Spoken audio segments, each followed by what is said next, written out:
13:27 minutos, estamos casi en el final de Decime la Verdad. En el último tramo estamos con el señor Maxi Palou en reemplazo de Nacho Ruspuru, que se tomó vacaciones. Nacho Ruspuru se toma vacaciones, una cosa increíble.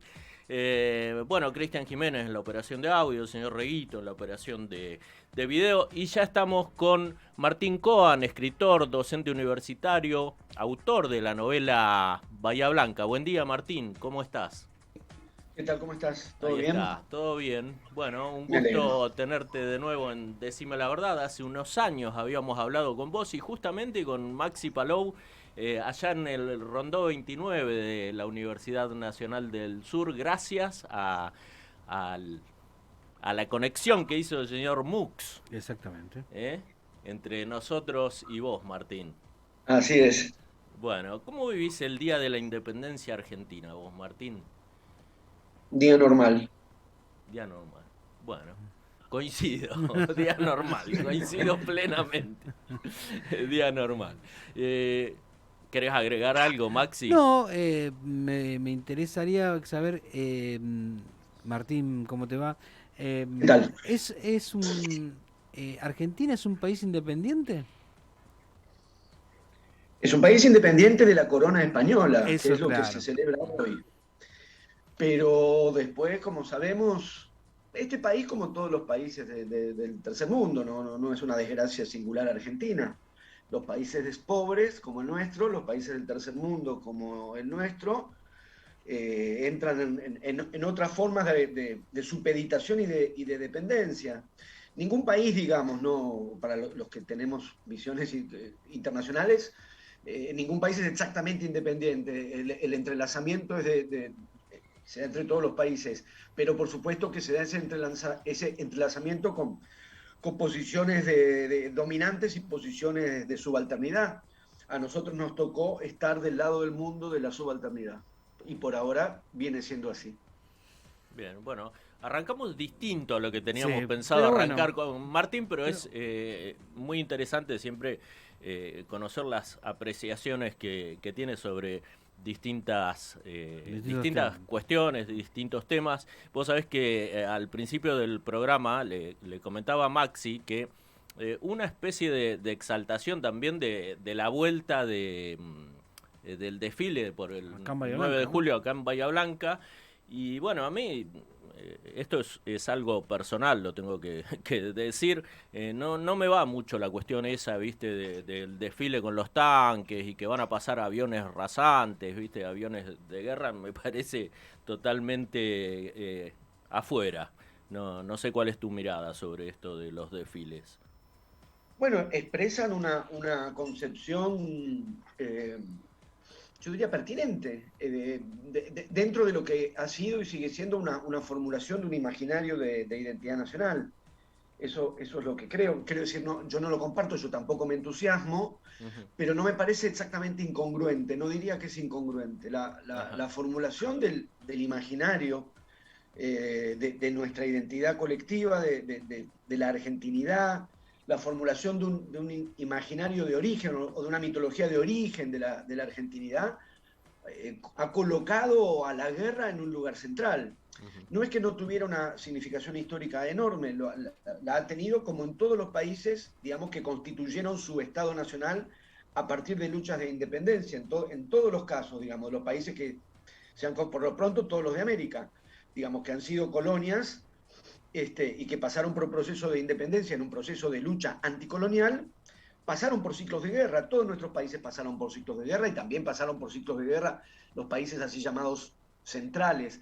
El asunto es, a la hora de formular con el pasado histórico que tenemos, a la hora de formular con los materiales históricos que tenemos, una narración, una visión, una concepción de la fundación de la nación, de la historia de la nación, entonces ya los distintos factores se pueden jerarquizar de distintas maneras, algunos pueden quedar más en primer plano, otros en segundo plano, de las distintas variables y factores que se pusieron en el juego en los procesos de constitución de la Argentina como nación.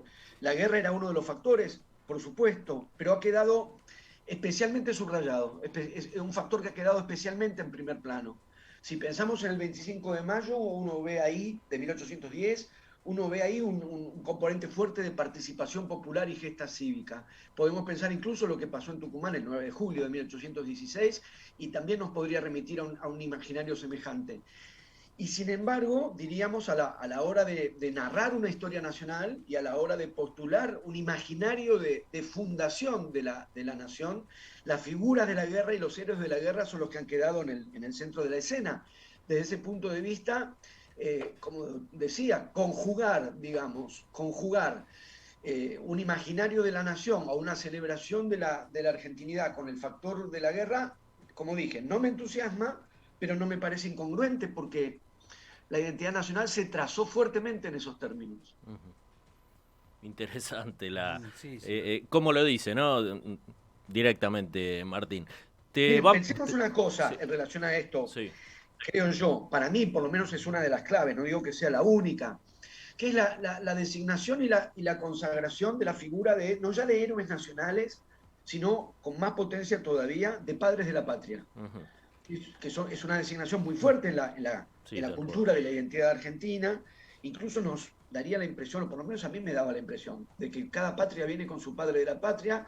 Un poquito me sorprendió enterarme de que no, de que hace años ya, ¿no? De que no, que hay otras identidades nacionales que se constituyeron y que funcionan y que tienen su consistencia y su solidez y que no designaron una figura de padre de la patria, es decir, o de más de una figura de padre de la patria. A veces sí, a veces no, y los casos en los que no, no es que les falte algo, no es que esté fallada esa formulación de identidad nacional, es una opción, una manera de pensarse, una manera de concebir la identidad nacional. En el caso argentino, las figuras de padre de la patria son figuras particularmente fuertes y están en los dos casos más significativos, más potentes, que son José de San Martín y Manuel Belgrano, están en los dos casos figuras ligadas a escenas de guerra y a la condición militar, aunque Belgrano no era Claro. estrictamente en su formación militar, pero se hace centro en su desempeño al frente de un ejército, y San Martín ni hablar, porque era efectivamente un militar. Entonces tenemos no solamente una designación de padres de la patria,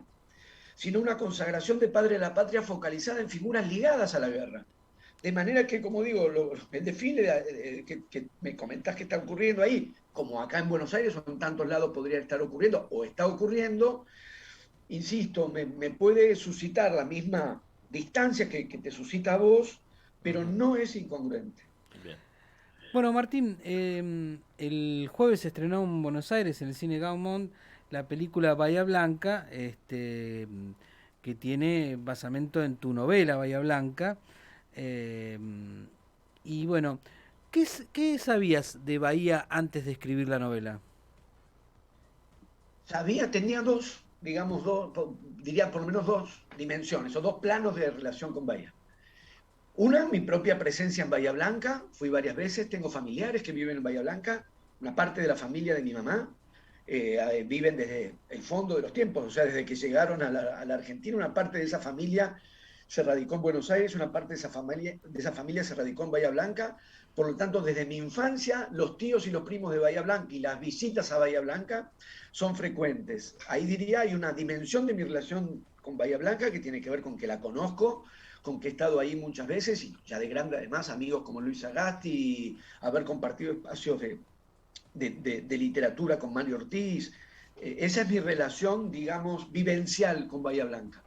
La otra relación es la relación con su imaginario, con su mitología, que no tiene nada que ver, digamos, con su realidad o con la realidad que uno conoce cuando va a Bahía Blanca y está en Bahía Blanca, que es eso, la dimensión imaginaria o la dimensión mitológica o la dimensión simbólica, que a la hora de escribir literatura es la que me interesó mucho más, porque como no, la literatura que yo escribo no responde a los parámetros del realismo, no escribo de manera realista y incluso como lector no me entusiasma demasiado el realismo como opción literaria. Mi intención y mi interés nunca estuvo, digamos, no consistió en relacionarme con la realidad de la ciudad, eso habría hecho un escritor realista, sino con su imaginario. El imaginario sí me interesó mucho, la mitología de Bahía me interesó muchísimo. Bueno, perdón que no me presenté, soy Maximiliano Palou, no te había saludado. Martín, ¿y cuál es ese imaginario que tenías, que despierta Bahía Blanca? Porque en las primeras líneas del texto Bahía Blanca habla de que nunca nadie habló bien de Bahía Blanca, ¿no? O que no conoces, o que no conoce el protagonista, alguien que haya hablado bien de Bahía Blanca alguna vez. ¿Cuál es tu imaginario de Bahía Blanca? ¿O cuál era, no? Efectivamente, las primeras líneas dicen eso, después vienen 260 páginas más. Sí, claro, sí, sí. Yo nunca digamos, nunca pensé la novela para alguien que leyera solo las primeras líneas. Yo escribí las 260 páginas. Habría que preguntarle a, no sé, a un cineasta qué pasa con una película de la que se ve solo el primer minuto, o a un pintor qué pasa con un cuadro del que se ve solamente un bordecito, ¿no?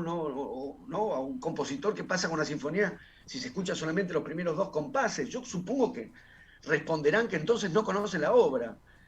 Yo diría lo mismo, el movimiento de la novela es tomar la mitología de Bahía, que es una mitología adversa, me entusiasma mucho que sea una mitología adversa, y la novela se va desarrollando haciendo de Bahía Blanca, para mí no ya el escenario donde los hechos transcurren, para mí Bahía Blanca no es un espacio en la novela, es un personaje de la novela.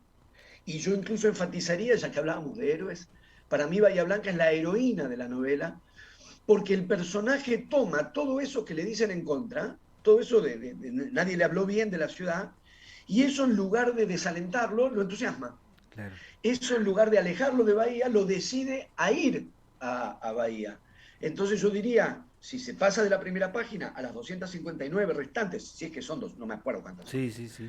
Entonces el movimiento es dar vuelta esa mala fama de Bahía Blanca y que todo eso que el personaje recibe negativamente lo traduce o lo da vuelta y lo convierte en algo positivo, lo convierte en un factor atractivo. Hay algo concretamente también me sedujo mucho la idea de lo blanco, de la combinación entre Bahía Blanca e Ingeniero White, que la idea de lo blanco esté duplicada ahí, en castellano y en inglés, y un personaje que lo que quiere, como es el de la novela, que lo que quiere es blanquear, borrar, que lo que quiere es algo así como una hazaña de negación, porque lo que es un negador, y lo que tiene que hacer es negar algo que le pasó. Yo diría que ese es me parece, uno de los núcleos de partida de la novela. ¿Cómo negar algo tremendo que le pasó? Para hacer eso va a Bahía Blanca porque advierte que toda esa cosa negativa que se le pone a la ciudad, a él le iba a jugar a favor, lo iba a ayudar a negar. Y efectivamente eso ocurre. Y Bahía Blanca pasa a ser su gran aliada. Por supuesto que nada de esto tiene que ver con nada que yo piense de Bahía Blanca. Claro. Porque para mí la literatura no es una herramienta para que el escritor diga lo que piensa de las cosas. Yo por lo menos no la pienso así y no me relaciono así con la literatura. No escribo novelas para decir lo que yo pienso de las cosas. Claro. Y no leo tampoco la literatura así. Cuando yo leo un texto literario no creo que el que me habla ahí, habla entre comillas, el que está enunciando ahí, sea directamente el escritor que me dice lo que piensa. Para mí la literatura tiene otro tipo de elaboración. Vos sabés que, bueno, escuchando esto que le respondías recién a Maxi, me hace acordar un poco a aquello que nos dijo, estuvo Pedro Saborido el sábado pasado y nos cargaba diciéndonos, déjense de joder ustedes los bahienses con decir que es tan conservador a Bahía y bla, bla, bla. Nombraste a Luis Sagasti, Mario Ortiz, bueno, él nombró a varios más bahienses y decía, los que yo conozco, los bahienses que yo conozco están todos de la cabeza, así que déjense de joder con eso. De Bahía Blanca era Héctor Libertela, Sí. para el caso. Claro. Pero es que no tiene sentido emprender esta desmentida. Para mí, darle lugar a una desmentida es darle lugar a la presunción. Uh-huh. Yo en lugar de usted la descartaría sin argumentos. Decir no. En la medida en que pensamos que no estamos hablando de la ciudad real, ¿a quién se le ocurriría? Para mí hay algo, yo diría, me parece que hay algo más claro, o creo que puede ser más claro, que la cuestión de conservador, no conservador, como si ¿Se cortó? Ahí se cortó, a ver. asignar Ahí lugares está. conservadores, hoy por hoy son casi todos. Yo diría la cuestión de la yeta, que es algo que está mucho más en primer plano en la novela. Porque eso es claramente una creencia, es una creencia. ¿Quién supondría? Yo por lo menos, yo no tengo ni pensamientos religiosos ni pensamientos mágicos, por lo tanto no creo en la yeta. Yo no creo en la yeta. Y Em, sin embargo, Sí, sí. sí, sí. ¿se entrecortó? No, ahí te retomamos. Ah, mira, como para confirmar que la yeta sí existe, con todas las características. Parecería que sí, vamos a ver quién tiene razón. Yo no creo en la yeta, no me alejo de los gatos negros. Si hay una escalera en la vereda, le paso por abajo. No creo en la yeta, no importa lo que yo crea. Así como tampoco importa lo que yo pienso de la realidad de la ciudad. El imaginario es muy potente. Y es muy interesante como imaginario, no porque sea verdad. El imaginario, un imaginario no se mide por su verdad o su falsedad, se mide por su potencia. La mala fama de Jetta tiene una tremenda potencia, justamente porque es difícil de refutar por vía racional, justamente porque no es un principio racional. Entonces, no tiene ningún sentido desplazarlo a un plano empírico y sentarnos a discutir, ¿trae mala suerte o no trae mala suerte? Nada, son justamente creencias. Uno no participa de esas creencias, pero me resultan muy productivas, por ejemplo, para la literatura. Muy productivas para la literatura. Entonces, me parece que queda más claro todavía que no está en juego, por lo menos para mí, ni la verdad de lo que es Bahía Blanca, ni la realidad de Bahía Blanca. Insisto, estamos hablando de literatura, no, me están preguntando por la novela, no de Sí, por lo que tal cual. pienso yo. Para mí la literatura no es un lugar donde uno toma la palabra y dice lo que cree que es verdad. No es tan directo, por lo menos a mí no me interesa una literatura que funcionara de esa manera. Ni me interesa una literatura que asuma, insisto, un carácter realista, es decir, que se proponga, dada una ciudad, cualquiera, Bahía Blanca o la que fuera, representarla tal cual es. No es mi manera de relacionarme con la literatura. Entonces, la fama de mala suerte, que es una fama, un imaginario, ¿cómo juega eso? ¿Cómo se desarma eso? ¿O cómo participa alguien de eso? Insisto en que el personaje de la novela elige Bahía Blanca, no porque no se entera de todo esto. Se entera y la elige. Entonces me parece una vía más interesante, creo yo, por lo menos en la literatura, para dar vuelta a la mitología, que ponerse a refutarla o a desmentirla. No tiene sentido refutarla o desmentirla, es darle entidad. Si yo fuese bahiense, ni le daría entidad. Me encantó Sí. eso. Eso, El eso, segundo coscorrón que nos dieron en 2 sábados. es Pedro un, Saborido y Martín ¡No! Coban. es un buen Pero no consejo. llega, no llega ni a eso, no llega ni a eso. Miren, se podría dar un ejemplo inverso, pero correlativo. A ver. Yo soy de Buenos Aires. Sí, Yo soy de Buenos Aires. Buenos Aires tiene también su mitología, como muchas ciudades, quizás todas, o buena parte de las ciudades tiene su mitología. Buenos Aires tiene su mitología, sí. que es la París de Sudamérica, la de ser la París de Sudamérica. ¿Alguien puede tomarse en serio eso? Hay un comentario muy exacto para mí que le escuché alguna vez a Beatriz Sarlo, que dijo, no conozco a nadie que diga que Buenos Aires se parece a París y haya estado en París. Claro. Entonces, justamente, no se trata de una cuestión de comprobación empírica. En términos de comprobación empírica, salvo que te muevas por 2 cuadras de cierta zona de Barrio Norte, es obvio que Buenos Aires ni es París, ni se parece, ni es la París de Sudamérica. Es justamente una mitología que como tal está mucho más disponible para ser parodiada que para ser creída. Sí, aparte Martín, eso ¿por qué la París? Buenos Aires es Buenos Aires, ¿no? Esa referencia con Europa o con lo de afuera, ¿no? Son mitologías, Claro, efectivamente, digamos, no está lejos de lo que hablábamos antes claro, exacto. de la identidad nacional. Hay condiciones que existen. Buenos Aires es una ciudad de base migratoria considerable, pero Bahía Blanca también, si nos vamos a remitir a la realidad de los hechos. Yo diría que siempre el mismo juego. También lo que hablábamos del desfile militar y la identidad nacional. ¿Qué es? Hay materiales, hay realidades, hay hechos históricos constituidos y toda esa realidad efectivamente cuenta y cuenta mucho. Pero cuando estamos en el terreno de la literatura y de una literatura que se relaciona con la realidad, porque yo la pienso la literatura fuertemente relacionada con el pasado político, con los hechos políticos, con la realidad, por supuesto que esa realidad cuenta y que esa relación existe. Lo que no quiere decir que la literatura esté ahí para reproducir la realidad. Entonces, me parece que la cuestión más interesante es ver cómo juegan las realidades y los imaginarios. O cómo juegan las realidades y las mitologías. Que Bahía Blanca traiga o no traiga mala suerte, para mí no es una pregunta que tenga sentido hacerle a la realidad. Yo fui muchas veces a Bahía Blanca, nunca me pasó nada. ¿Qué me van a poner de ejemplo para desmentir la creencia de la Yeta? Sería absurdo. Sería absurdo. Se maniobra al interior de la dimensión de las creencias, de la mitología, de los imaginarios, jugando con esos sentidos, por ejemplo, parodiándolos. Para mí la premisa de que Buenos Aires es París solo puede ser parodiada.